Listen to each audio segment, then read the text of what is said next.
Film की शुरुआत flashback से होती है, जहां पर हमें जोया के बचपन के सीन को दिखाया जाता है, जहां पर जोया अपने पिता के साथ फाइटिंग की प्रैक्टिस कर रही होती है। यहाँ पे जोया के पिता का नाम नजर है और वो अपनी बेटी के साथ लंदन में रहते हैं। नजर यहाँ पे पाकिस्तान के एक ISI एजेंट है और उसकी बेटी जोया भी उसी की तरह एक ISI एजेंट बनना चाहती है। लेकिन एक दिन अचानक नजर की कार ब्लास्ट हो जाती है, जिससे जोया तो बच जाती है, लेकिन उसके पिता नजर मारे जाते हैं। तो अपने पिता के गुजर जाने के बाद जोया की मुलाकात होती है उसके पिता के दोस्त आतिश रहमान से, और वो भी एक ISI का एजेंट है। जिसके बाद आतिश रहमान ने ही जोया को ट्रेनिंग दिया और आगे चलकर वही उसका पिता की जगह लिया और उसका देखभाल करा। जिसके बाद कहानी प्रेजेंट में आ जाती है, जहां पर हम न्यूली ज्वाइन करे हुए रॉ के चीफ मैथिली मेनन को देखते हैं, जो कि टाइगर के पास कॉल करती है और उसे गोपी के बारे में बताती है। वो उसे बताती है कि गोपी पिछले कुछ दिनों से लापता है। वो ये भी बताती है कि गोपी पिछले 2 सालों से हमारे लिए तालिबान के गुप्त विभागों के ऊपर नजर रख रहा था, लेकिन कुछ दिनों से उसका कोई भी अता पता नहीं है और उस जगह से निकलना भी नामुमकिन है। इसलिए उसे बचाने का जिम्मा अब टाइगर को दिया जाता है और इस मिशन का नाम मिशन टाइम पास रखा जाता है, क्योंकि टाइगर के लिए तो ये एक टाइम पास ही था।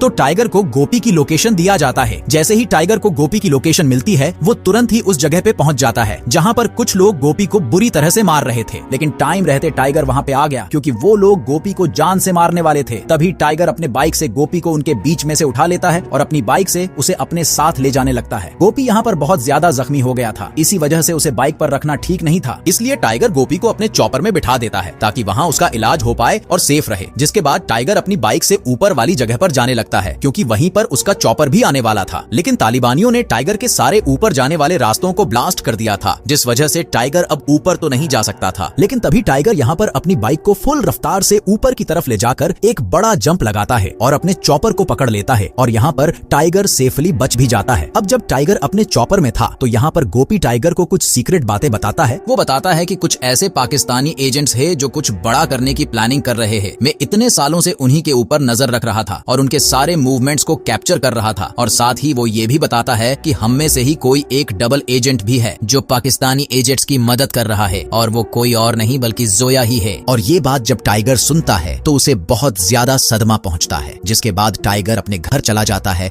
और जोया और अपने बेटे जूनियर से मिलता है। टाइगर अपनी फैमिली से बहुत ज्यादा प्यार करता है और वो हमेशा बहुत ज्यादा खुशी में रहते थे। लेकिन जब गोपी के मुंह से उसने ये सारी बात सुनी तो कहीं ना कहीं जोया उसके शक के दायरे में आ चुकी थी। तो टाइगर उस दिन के बाद से जोया के ऊपर नजर रखना चालू कर दिया, क्योंकि उसे भी अब शक है कि कहीं ना कहीं जोया ही वो डबल एजेंट हो सकती है। जिसके बाद टाइगर के पास मैथिली मेनन का कॉल आता है और वो यहाँ पर उसे एक जिब्रान नाम के आदमी के बारे में बताती है। वो बताती है कि जिब्रान हमें गोपी के जरिए पाकिस्तान के कुछ सीक्रेट इंफॉर्मेशन देने वाला था, लेकिन गोपी के पकड़े जाने के बाद अब वो एक्सपोज हो गया है, जिस वजह से अब कहीं ना कहीं जिब्रान की जान खतरे में है। इसलिए तुम्हारा मिशन ये है कि अब तुम्हें जिब्रान को बचाना है और उससे वो सीक्रेट इंफॉर्मेशन लेकर आना है जो कि वो गोपी को बताने वाला था। जिसके बाद टाइगर सीधा रशिया पहुंच जाता है, क्योंकि जिब्रान भी रशिया में ही था। यहाँ पे टाइगर अपना गेटअप चेंज किया हुआ था। जब यहाँ पर टाइगर जिब्रान का पीछा कर रहा था तो वो देखता है कि उसके पीछे और भी लोग पड़े हुए हैं। जिसके बाद टाइगर उन सबसे जिब्रान को प्रोटेक्ट करने लगता है और तभी यहाँ पर बाइक से एक बंदा आता है और वो उनके ऊपर फायरिंग करना शुरू कर देता है। लेकिन टाइगर भी फायरिंग करके उसे बड़े ही आसानी से नीचे गिरा देता है। तभी टाइगर उसका फेस देखता है, वो कोई और नहीं बल्कि जोया ही थी। ये देखकर टाइगर को काफी हर्ट होता है। वो जोया के पास आता है। यहाँ पे टाइगर को बहुत बुरा लगा था, क्योंकि डबल एजेंट जोया ही निकली। जिसके बाद टाइगर रोते हुए जोया के माथे पर गन रख देता है और उससे कहता है कि कम से कम मारने से पहले तो सच बता दो। जब यहाँ पर जोया उसे कुछ बताने वाली थी, तभी अचानक से पीछे से टाइगर के ऊपर हमला हो जाता है और टाइगर वहीं पर बेहोश हो जाता है। जब टाइगर की आंखें खुलती है तो वो खुद को एक कुर्सी पर बंधा हुआ पाता है और उसके सामने स्क्रीन पर आतिश रहमान था। आतिश रहमान जब स्क्रीन पर आता है तो टाइगर उसे पहचान लेता है और यहाँ पर मालूम चलता है कि दोनों एक दूसरे को पहले से ही जानते हैं। तो आतिश यहाँ पर टाइगर को 2011 की एक घटना याद करवाता है। वो बताता है कि 2011 में लंदन में भारत और पाकिस्तान के बीच एक पीस समिट होने वाली थी और वहीं पर आतिश इंडिया के चीफ को मरवाना चाहता था और ये काम उसने जोया को दिया था। लेकिन जोया ने साफ मना कर दिया था कि वो पाकिस्तान की एजेंट है, न कि उसकी पर्सनल एजेंट। लेकिन आतिश तो ये करना ही चाहता था, इसलिए उसकी बीवी जो कि प्रेग्नेंट थी वो ये काम करने के लिए रेडी हो जाती है। लेकिन जोया ऐसी गलत काम बिल्कुल भी नहीं चाहती थी, इसलिए उसने ये खबर रॉ को दे दी थी। और यहाँ पर जब रॉ को ये खबर मिली तो रॉ ने टाइगर को भेजा और टाइगर ने ही अपने जान पे खेलकर चीफ को बचा लिया था और यहाँ पर आतिश की वाइफ को मार भी दिया था जो कि प्रेग्नेंट थी। तो चीफ को मारने की साजिश में आतिश रंगे हाथ पकड़ा गया था, इसलिए पाकिस्तानी सरकार उसका कोर्ट मार्शल कर देती है। तो अब कहानी प्रेजेंट में आ जाती है, जहाँ पर कि आतिश अपनी वाइफ और अपने बच्चे का बदला लेना चाहता है। इसलिए यहाँ पर आतिश ने जूनियर को किडनैप कर लिया था और उसे एक ऐसा इंजेक्शन दे दिया था कि हर 24 घंटे में उसे इंजेक्शन देना होगा, वरना जूनियर मारा जाएगा। अगर वो चाहते हैं कि ये इंजेक्शन उसे न देना पड़े तो उसे उनका एक काम करना होगा। तो जोया और टाइगर तुरंत ही ये काम करने के लिए रेडी हो जाते हैं। यहाँ से वो तुरंत ही तुर्की के लिए निकलते हैं, जहाँ पर कि उन्हें एक ब्रीफ केस चुराना था और ये काम टाइगर और जोया दोनों ही नहीं कर सकते थे, इसलिए उन्हें टीम की जरूरत थी। इसलिए टाइगर तुरंत ही इंडिया कॉल करता है और अपने रॉ के कुछ एजेंट्स को तुर्की बुला लेता है। टाइगर ने पहले ही समझा दिया था कि ये काम बिल्कुल इल्लीगल है, ये रॉ का बिल्कुल भी काम नहीं है, ये मेरा खुद का पर्सनल काम है और अगर तुम पकड़े जाते हो तो तुम्हारी नौकरी भी जा सकती है और तुम लोगों का कोर्ट मार्शल भी हो सकता है। लेकिन वो सभी लोग ये काम करने के लिए मान जाते हैं, जिसके बाद वो लोग उस ब्रीफ केस को चुराने की प्लानिंग करते हैं। उस ब्रीफ केस को चुराने के लिए इनके पास सिर्फ 15 घंटे थे। वो ब्रीफ केस एक बोल्ट में और बोल्ट का पासकोड जो है वो एक लड़की की आंखों में है। तो प्लान ये है कि टाइगर जो है वो उस बॉल तक जाएगा और जोया जो है वो उस लड़की की आंखों से वो पासकोड लेकर आएगी। तो जोया तुरंत ही उस लड़की के पास पहुंच जाती है जो कि एक फाइटर गर्ल है।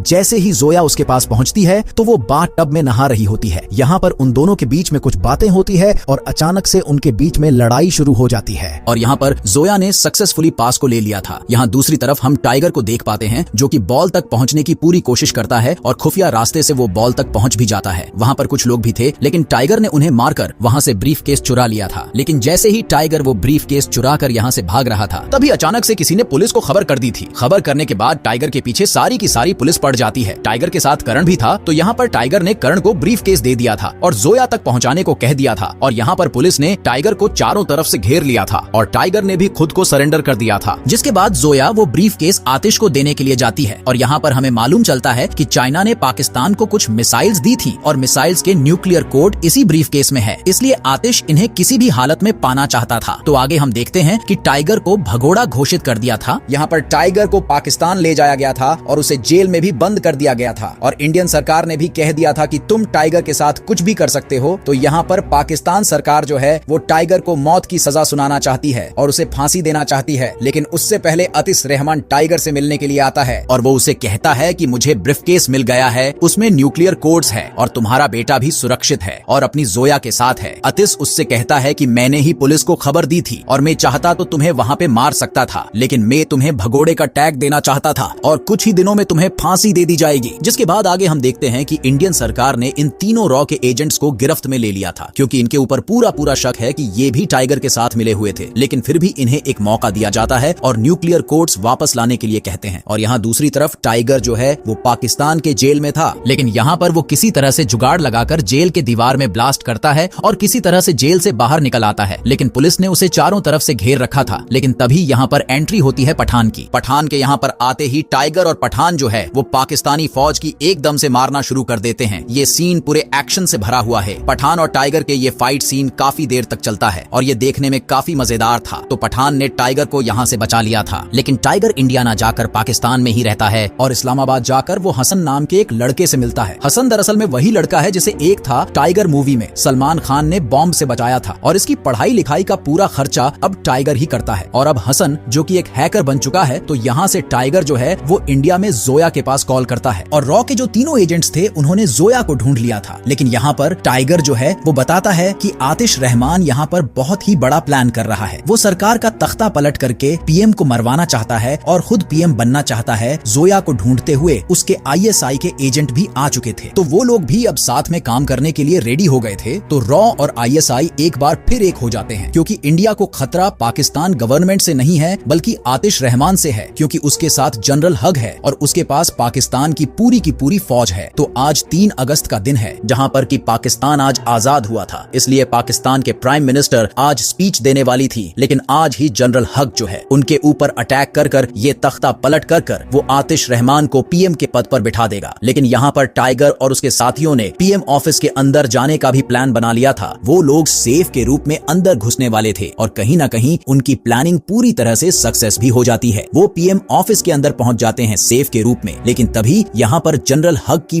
पूरी आर्मी जो है वो पीएम ऑफिस के अंदर घुसने लगती है, क्योंकि वो यहाँ पर पीएम को मारना चाहते थे। लेकिन उनसे पहले ही टाइगर जो है वो पीएम के पास पहुंच जाता है और उन्हें सब कुछ बता देता है। वो बताता है कि आपको खतरा किसी और देश से नहीं है बल्कि अपनी ही आर्मी से है, क्योंकि जनरल हग आज आपके ऊपर अटैक करने वाला है। और इससे पहले कि जनरल हग जो है वो उनके ऊपर अटैक कर पाता, उससे पहले ही टाइगर ने उन्हें पीएम ऑफिस के ही एक खुफिया बंकर में ले जाता है, जहां पर कि जोया उनके साथ जाती है। और जब वो लोग जा रहे थे कि तभी रास्ते में जनरल हग के ढेर सारे फौजियों ने उन्हें घेर लिया था, लेकिन जोया और उसके कुछ एजेंट्स ने यहाँ पर उन्हें मजा चखा दिया था और उन्हें बुरी तरह से मार दिया था। यहाँ दूसरी तरफ टाइगर के ऊपर भी बहुत सारे फौजियों ने हमला कर दिया था, लेकिन धीरे धीरे कर टाइगर और उनके साथियों ने सभी लोगों को मार गिराया था। अब थोड़ी देर के बाद यहाँ पर आतिश रहमान की एंट्री हो जाती है और यहाँ पर पहुंचने के बाद उसे सब कुछ पता चल भी जाता है, क्योंकि टाइगर के साथ एक आदमी है जो कि डबल एजेंट का काम कर रहा है और वो दरअसल में आईएसआई का एजेंट है जिसका नाम जावेद है। और यहाँ पर जावेद के साथ करण भी था। आतिफ यहाँ पर करण को बेरहमी से मार देता है और ये सारी आवाजें और बातें जो है वो टाइगर और उसके साथी भी सुन रहे थे। तो टाइगर ने जनरल हग को तो अपने कब्जे में ले लिया था और उसे मीडिया को सब कुछ सच बताने के लिए भी कह दिया था और वो बताने के लिए जा भी रहा था, लेकिन रास्ते में ही आतिश ने उसे जान से मार दिया था। जिसके बाद पूरे पाकिस्तान में लाइव आकर सभी को बताता है कि जनरल हग को टाइगर ने मार दिया है और प्राइम मिनिस्टर भी उसी के कब्जे में है। तो अब आतिश प्राइम मिनिस्टर को मरवाना चाहता है ताकि ये इल्जाम भी टाइगर के ऊपर लग जाए। तो आतिश प्राइम मिनिस्टर को मारने के लिए उनके पीछे पड़ जाता है और एक मूवमेंट के लिए यहाँ पर आतिश रहमान के फौजियों ने टाइगर और जोया और उसके रॉ के एजेंट्स को घेर भी लिया था, क्योंकि उन्होंने हसन को अपने कब्जे में ले लिया था। लेकिन हसन यहाँ पर अपनी कुर्बानी दे देता है। उसने अपने छाती पर ढेर सारे बॉम्ब लगाकर लाया था और फिर वो आगे बढ़ जाता है तो आतिश उसे शूट कर देता है, जिसकी वजह से यहाँ पर एक धमाका तो हो जाता है, लेकिन टाइगर फिर भी उनकी गिरफ्त में था। लेकिन जोया यहाँ से भाग चुकी थी। तो आतिश को मालूम है कि प्राइम मिनिस्टर बंकर में मौजूद है, इसलिए वो टाइगर को अपने साथ ले जाने लगता है अपने फौजियों के साथ। लेकिन वो जब बंकर में पहुंचते हैं तो उन्हें वहाँ पर प्राइम मिनिस्टर नहीं मिलती है और हमें मालूम चलता है कि दरअसल में टाइगर ने जोया से कह दिया था कि वो प्राइम मिनिस्टर को बंकर से निकाल दे। और यहाँ पर टाइगर जब बंकर में पहुंचा तो उसने उसके फौजियों को मारकर बंकर को बंद कर दिया था, जिसके बाद टाइगर और यहाँ पर आतिश के बीच में 1-to-1 फाइट होती है। दरअसल में टाइगर की प्लानिंग ये थी कि वो आतिश को इस बंकर में उलझा कर रखेगा और वहाँ जोया प्राइम मिनिस्टर से स्पीच दिलवाकर पूरे देश को बता देगी कि सच क्या है। तो होता ऐसा ही है, टाइगर आतिफ को यहाँ पर उलझा कर रखता है और उनके बीच में एक तगड़ी फाइट होती है। दोनों एक दूसरे के ऊपर भारी पड़ रहे थे, लेकिन आखिर में टाइगर आतिश को मार देता है और वहाँ पर स्पीच भी पूरी तरह से सक्सेसफुल हो जाती है। तो पूरे देश को मालूम चल जाता है कि इन सब के पीछे टाइगर का हाथ नहीं बल्कि आतिश रहमान का हाथ था। तो टाइगर और उसके रॉ के एजेंट्स का ये मिशन पूरी तरह से सक्सेसफुल हो जाता है। उन रॉ एजेंट के ऊपर भी लगे सारे चार्जेस भी हटा दिए जाते हैं और अब टाइगर अपनी पुरानी जिंदगी में वापस आ जाता है, जहाँ पर वो अपनी फैमिली के साथ बहुत खुश था। लेकिन तभी यहाँ पर टाइगर के पास मैथिली मैनन का कॉल आता है। वो कहती है कि अगर टाइगर की जरूरत पड़ी तो वो आ सकता है क्या, जिस पर कि टाइगर उससे कहता है कि जब भी भारत को मेरी जरूरत पड़ेगी वो हमेशा रेडी रहेगा। इसी के साथ ये मूवी खत्म हो जाती है। अगर आपको वीडियो अच्छा लगा है तो चैनल को सब्सक्राइब कर दीजिए और वीडियो